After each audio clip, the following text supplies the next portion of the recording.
Hello, people, and welcome for the first of what I'm hoping will be regular Sunday updates from myself, Paul Campbell, on the political scene and other matters that have been important this week, and hopefully keep you up to date with the real truth, the real common sense side of the news, not necessarily what you're going to hear on the mainstream media.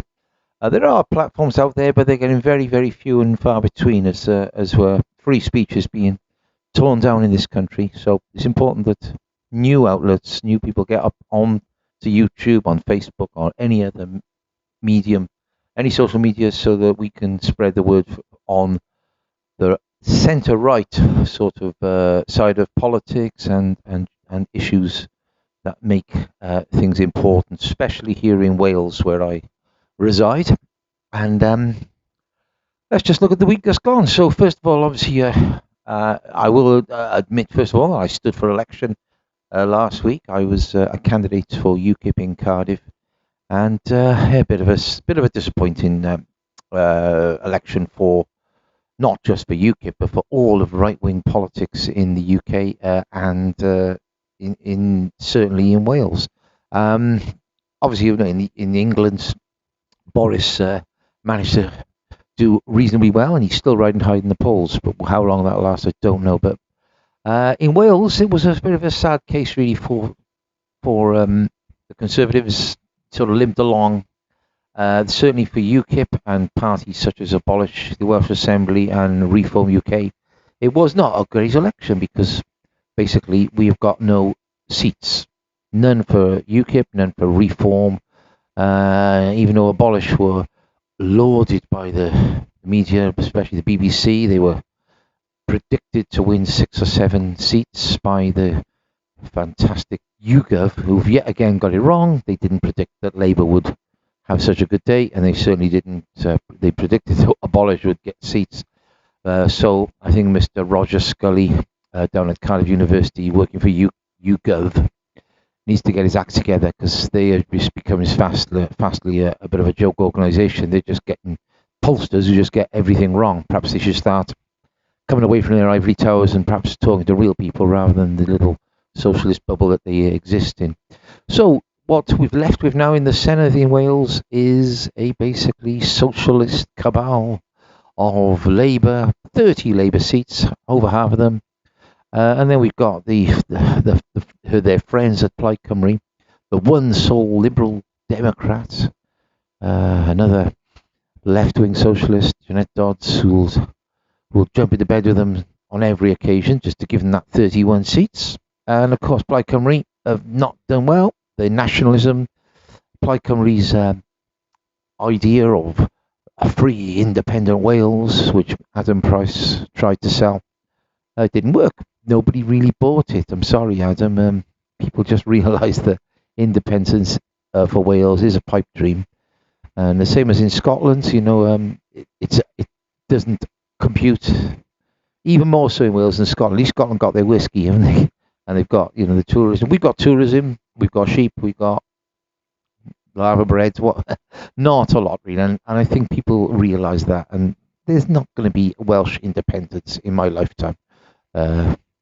Possibly in 20, 30 years' time, if young people wanted it, but certainly it doesn't add up. The figures don't stack up. So Plaid Cymru had a bad time. Reform UK didn't make an impression whatsoever. With Farage gone, they are really a busted flush, and a lot of people are saying they might fade away. We'll see. Abolish the Welsh Assembly. We don't know what's going to happen with them, but their message was simple and straightforward, and a lot of people thought it would resonate, and people thought that might just sneak them some seats in the assembly. In a way, it would have been better if they did. At least there would have been one slightly right-wing group there who would have given some sort of opposition. Of course, the main opposition, of course, are Conservatives, and R.T. Davies didn't pull out any rabbits from the hat. I don't think he really resonated with the Welsh people. They've got some seats, 20 seats, what have you. They are now the second biggest party, only because Plaid Cymru did so badly. But all they've done really is attach themselves to Boris's goodwill factor.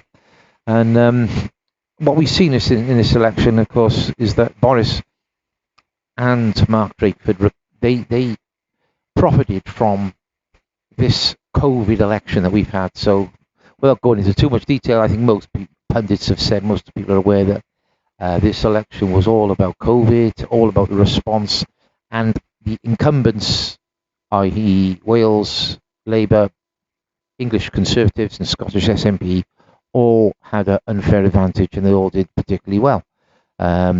Mainly because their boat race was on the telly so much. Mark Drakeford was on television a lot. Boris and Matt, the little sideshow. And of course, Nicola, of course, dominated the Scottish and tried to dominate the English Greens as well. The little ginger dwarf from the north.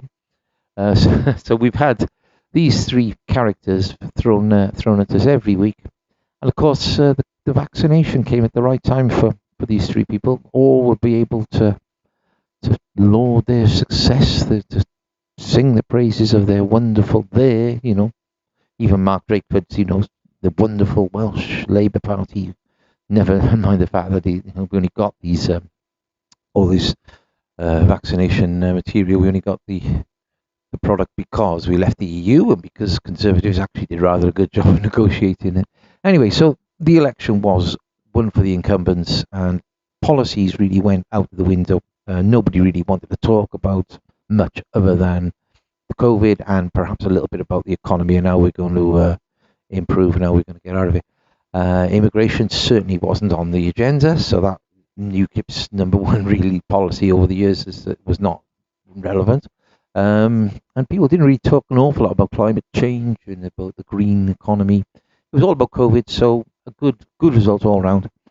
The sad thing is that, as I say, in the Senate now, with the loss of Neil Hamilton as our UKIP representative, no representative from any of the other smaller parties, that now it is very much a closed shop, unless the Conservatives, some decent right-minded, right-wing Conservatives will stand up and be counted. And I don't think R.T. Davis is one of them. Paul Davis is certainly not one of them.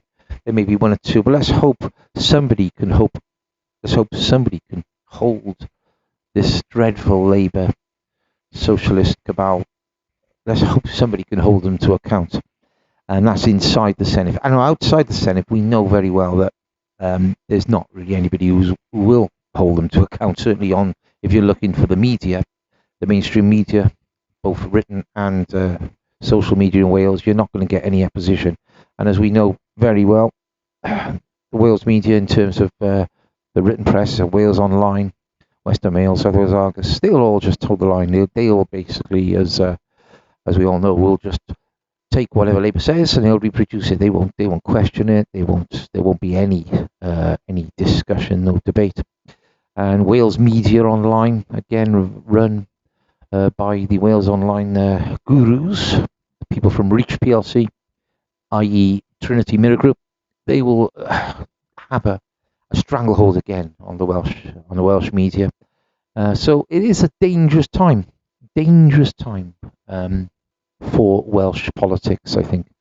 And already this week we've seen the Labour Party flexing their muscles with socialism, with the Marxist state that they obviously want to create in Wales. You may have seen in the press a couple of days ago that they have agreed to trial universal basic income in Wales. I'll talk a bit more about that later, and people who know about it will know that it is a dangerous left-wing Marxist policy, and it's very much designed to keep people under the thumb, to have control and nanny state sort of control of people. Not great. We'll talk about more later about that, because I do want to go into a bit of detail about that. I'm going to do about half an hour show, so hopefully cover most of the points of the week and other points. So we have dangerous times in Wales. Also around the world, of course, left-wing power is still there. And in America now we can see the power grab by Biden and his left-wing socialists, who've already made quite a few important reversals of Donald Trump's right-wing socialist, right-wing decisions. And they're already flexing their muscles there as well. There is a left-wing socialist leaning power, and dangerous times over there as well. Luckily, there's some states like France which are veering more towards populism than the right. It's only when the left wing have been in power a couple of years that people realise how dreadful things can go, and the lack of control. So let's hope that there are some better opportunities for populism to rise, as it has been over the last years in Europe, particularly, and countries like Poland, Hungary, and Romania have started now to have more control for their own people, more state control, more nation-state activity. But big subject, and really all we can say is that in this country, at the moment, Boris is in control, and talking good, some great things. So in this week, of course, we had the Queen's speech on Tuesday, and it was good. There was some great things in it, and obviously very sketchy, low on detail, as we always expect. But Her Majesty, again, a fine figure, brilliant ambassador for us, and one of the shining lights of our democracy is that her and the royal family are still there to hold things together and hold our dignity and our British culture together. So the speech had some great stuff, and there was certainly some interesting stuff about electoral fraud, and raised a lot of hackles. People are saying this is an assault against democracy, against the poor people. They haven't got ID. Nobody's got ID. Well, I'm sorry, but everyone's got ID these days. Everyone's got a credit card. Even a 90-year-old man. I've seen a 90-year-old man go into the cash point today, and he had no problem, and he was buying something. Not cash point, sorry, he was buying something. Obviously, got to go for it, get his glasses, like I do. We all, as you get older, you need a little bit of adjustment for your vision, but and he sorted out his PIN number, and so he's got his credit card. All we need to do is have a picture ID, and or if you haven't got a credit card, you can apply for a card, an electoral identity card, and that will make sure that when you go to vote, that you vote, and you're a genuine voter. You're not somebody who's made up. Somebody's bringing cards of people who died or people who've moved out of the country 20 years ago. And it will stop electoral fraud. And the opponents of this are all up in arms, of course, saying that it's only going to stop poor people voting. Well, no, it won't. And they're saying it's tiny, only 6 people were convicted of electoral fraud. Yeah, only 6 people were convicted because nobody was looking, nobody was checking it, and there was no real control. I stood as a candidate in Cardiff South and Penarth, and I was staggered when halfway through the counts they brought in these 5 cages stuffed with black bags, and I knew what they were. I guessed this is the postal votes coming in. The postal votes are massive this year, massive. I think they were like 14% up on normal, but there always a massive amount of postal votes. Strangely, they came in the same time as Vaughan Gething arrived as well with his crew. Obviously a coincidence, but we know the postal voting is open to massive fraud, and we know that people go around harvesting votes, especially in certain communities. They will look to go around. I mean, obviously, certain women in certain communities never vote because they've never been told that they can. They don't. Very few, some do obviously, but a lot of females don't vote, and a lot of older people, so they get harvested those votes, and fraud is rife. It's not particularly known on the right wing, but it does exist obviously. But we know the postal voting favours the left wing parties, and of course we also know that fraud does happen. And even if it is only, it means 1% change in the results, it's still vital. But we get 100% true, decent democracy in this country. We don't want to go down an avenue of countries where fraud is prevalent. So the other things that happened this week, of course, a lot of it was about the fallout from Dodgy Dave Cameron with his awful situation, him going in to sit in that committee, the select committee facing the music. In a way, though, he had it coming, and he's obviously tried to make money out of his connections. Now, people are saying, "Oh, isn't that awful how people try to make money out of connections?"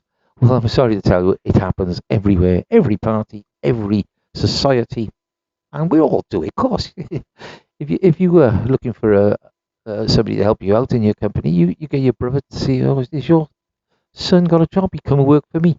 I don't blame anyone for using connections, and if you want to get some help, some finance, some investments, you're not going to ring people you don't know. You'll ring people you know.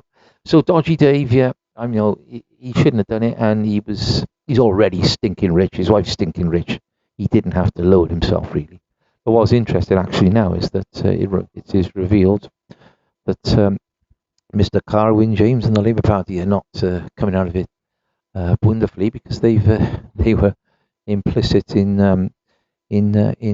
lending money to Mr. Sanjeev Gupta of Liberty Steel, and he's right up to his neck in this mire with Greensills.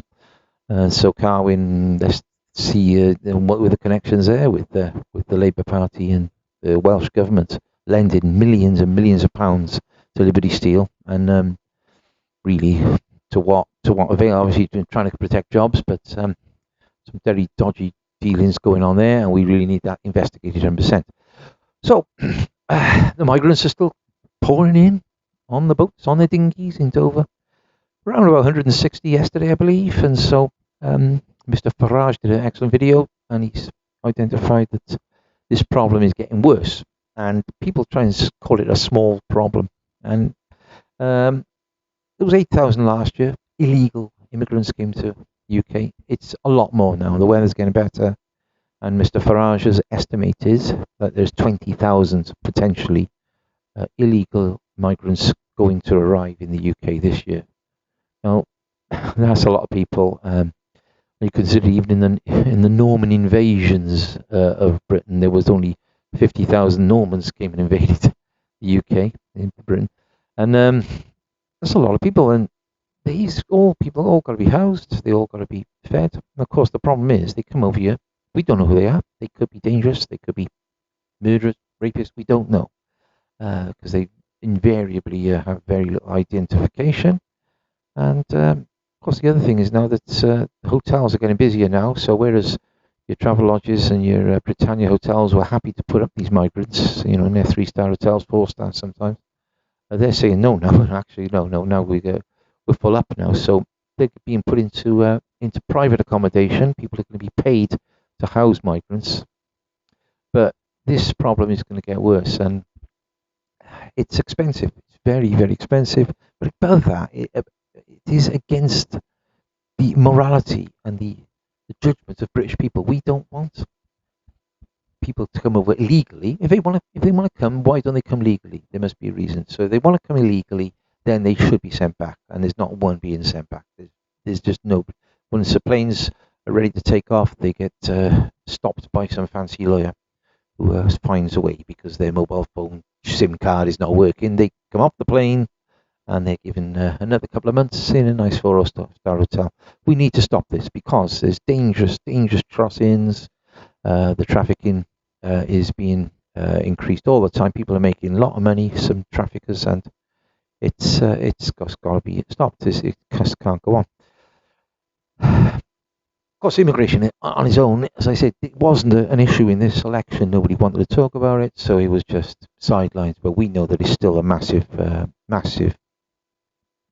issue for the working man, for most average people in the UK. We don't want immigration to continue. We want to, we want immigration, obviously, but we want to get it down to like tens of thousands, 10,000, 20,000, not 315,000. Now, a lot of parties are still shying away from this issue. Reform would not mention it. Abolish certainly don't. On the right wing of politics, the Conservatives seem to be doing a good job with it this week. The Queen's speech, some interesting ideas about stopping or reducing immigration. Priti Patel comes out with some great sound bites, some great rhetoric, but unfortunately nothing seems to happen. And I've got a feeling that with the Conservative Party, it won't happen. That things just will not change. And although EU immigration obviously is under control to a certain extent now, because you can't come here unless you've got job, money, you go through the correct channels. But that will it already has gone down. But unfortunately, non-EU immigration is still massively rising. And this week, Boris has signed an agreement to let Indians come to this country for the next 2 years unabated. We've got a job here, so that's going to just exacerbate mass immigration. And then, of course, we've got our Hong Kong friends will be arriving shortly with their little free pass. Come on down, the price is right. So immigration will be an issue. Now, I'm, as I say, I stood for UKIP, and I'm still with UKIP.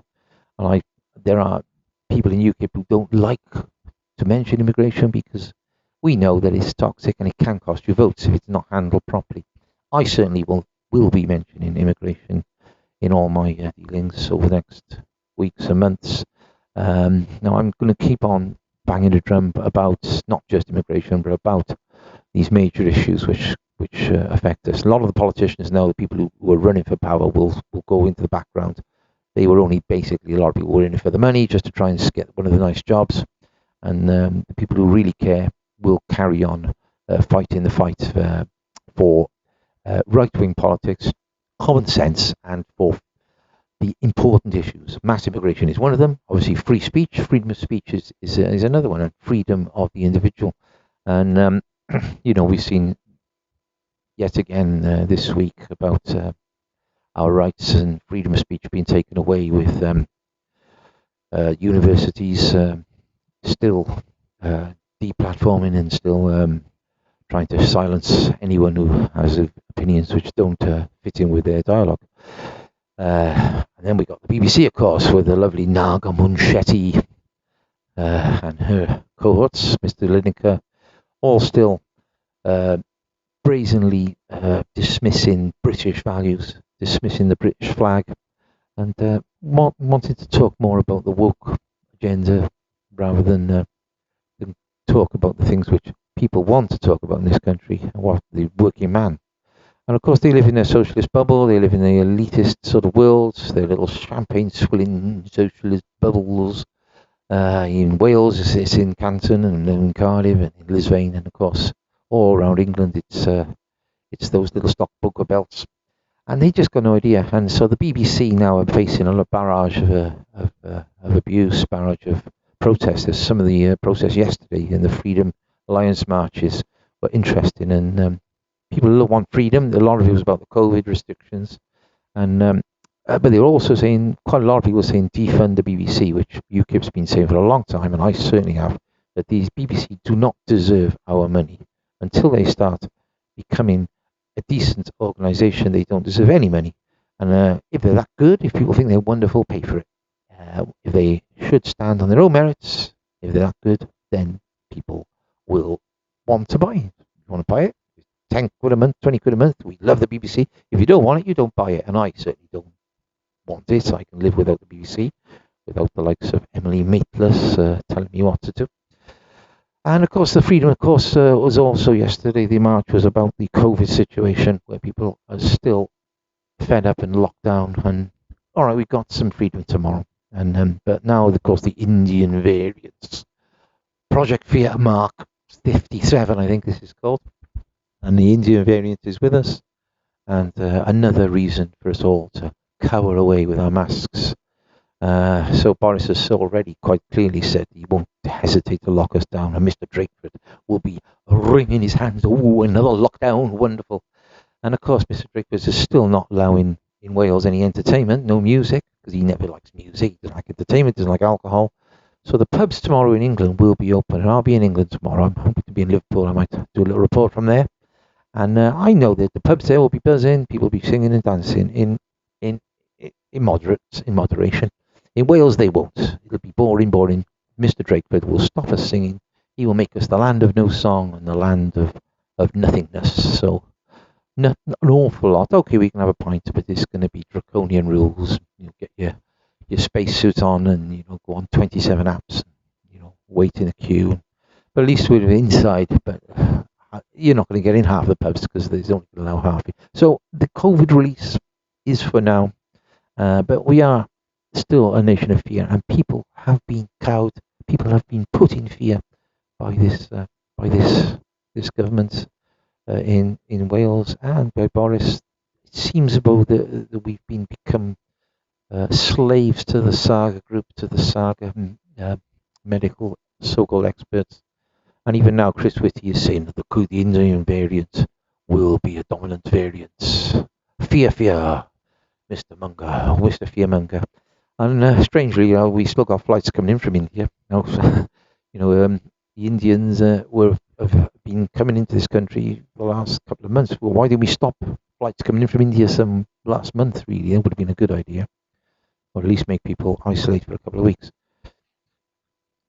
So there we go. So the freedom is still being curtailed, and part of my rhetoric, part of my idea is to try and break free and try and give people some sort of information. Go around the country, find out what's going on, and speak to real people, not the mainstream media. We're fed up of being deplatformed. We're fed up of being silenced, and there are already, many really decent groups, decent reporters who are being shut down, such as the Voice of Wales from Swansea. The two guys there, they've been shut down on YouTube. They've been curtailed from whatever they do, being fined left, right, and centre by the police, and it's all part of this dialogue of, if the left don't like it, they shut it down. Whereas we're happy to discuss. We're happy to speak to people of all types. I mean, my brother is a left-wing socialist. He's a union man, and we have some great chats, usually over a bottle of whiskey. And he's my brother. There's no one going to fall out with him, and we won't fall out with people. If you're left-wing, if you're a socialist, fine. You're wrong, but you're still my mate. So freedom of speech, very, very vital, and the ability to laugh. God, we all need to have the ability to laugh and have a joke about something. So there's lots of other things to discuss, but I'm going to do half an hour, so I'm coming up to that now. Just want to talk quickly about this universal basic income, which is coming in Wales. Now, what a frightening prospect this is. Basically, if you don't know about it, the plan is, it's a test trial thing which is going to go ahead. So there'll be one or two villages, towns, like Merthyr or something like that, where they're going to give people every month money, whether you work or whether you're not. Sounds great. Now, nobody's going to vote against it. We all want free money. We love it. Great. And if you've got a job, like I have a good job, so it's going to be about I would imagine it's like £500 or £600 a month, something like that, So you give everybody money, and then you don't have any benefits then. Now, the good thing is it does cut down on fraud, and benefit fraud will die. That is the only good thing I can think about it. But basically, you're going to give people money for doing nothing. Now, what happens if you give to somebody money for doing nothing? Don't be surprised if they do nothing. And what this will encourage is mass lethargy.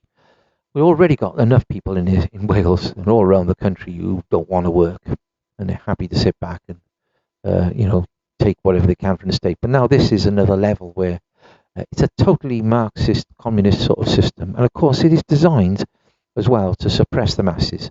Some of the great political socialist writers have said to keep a country, keep a population stymied, the best way is to give them some money, give them some alcohol, keep them happy, and let them sit at home and stew rather than go out and work and realise what they can, the potential they can have. An awful plan, totally left-wing nonsense, and let's just hope it totally fails. But again, it's been pushed through now at the Senate elections because they have ultimate power now. So this is the first of many socialist left-wing principles which are going to come into the folds due to this awful election. All right, so let's hope that there's hope out there. There is hope. As I said, Marine Le Pen is doing well in France. She may win, possibly. Lots in France are waking up to the vagaries of mass immigration and left-wing socialism. And here in this country, we've had no flu now. That's not gone. Nobody's died of flu. Nobody's died of old age. And even ISIS have been furloughed. ISIS have done nothing. But I think things will change, obviously, once this COVID is sorted and once people realise they get out and about. And whereas they want to earn money, they've been stopped. And whereas immigration continues to come into the country, and let's hope ISIS are gone for good, but we can't guarantee that. So let's keep ourselves busy, and let's keep a right-wing social media influence in this country, in Wales. I certainly won't let it go. I'm going nowhere. UKIP is still on the playing field. Hopefully there can be some sort of alliance of some type with the other people who feel the same as us, and hopefully we won't have a result in 4 years or 5 years when the Labour left wing dominate Welsh politics. And let's hope as well that Boris keeps some of his promises he's made. Priti Patel starts doing her job properly and not just promising things but getting things done. And in Wales, we still have some voices. We've got some good people like Voice of Wales, and let's hope they can keep going. Obviously, they're going to have to look for new platforms like a lot of us. We've got to be careful because the Facebook, Silicon Valley giants will try and silence us. So we will find our way. And where there's a will, there's a way, and where common sense prevails, there is a way. So thank you, and hopefully speak to you next Sunday. Thank you.